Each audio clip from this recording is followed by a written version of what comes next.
ፊት ለፊት ቆመዋል ማለት ነው። ሰላም ውድ ቤተሰብ እንዴት ናችሁ? ይህንን ቪዲዮ ላይክ፣ ሼር፣ ሰብስክራይብ ማድረጋችሁ እንዳትረሱ። በነገራችን ላይ እያበጣበጣቸው ያለው ሰው ማንም አልነበረም።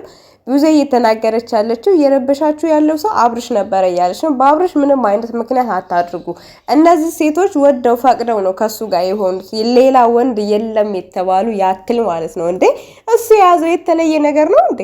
እሱ የያዘው ቆይ የተለየ ነገር ነው? እንደዚህ እሱን ንቅ አድርገው አልፈልግም ያሉት እንዴ? እሱ እኮ አልፈልግም ብሎ እኮ ባይወጣ በቃ እነዚህ ሰው አስረው ተብትበው በሁለት በቃ ሊገሉት ነበረ።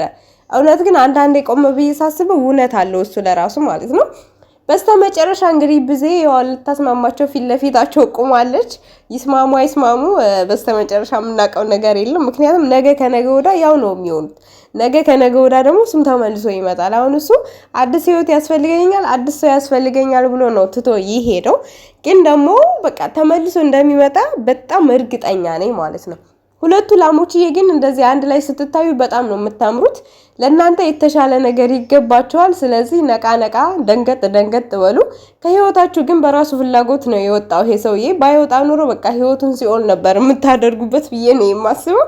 ውድ ቤተሰብ ቪዲዮ ከተመቻችሁ ላይክ ማድረግ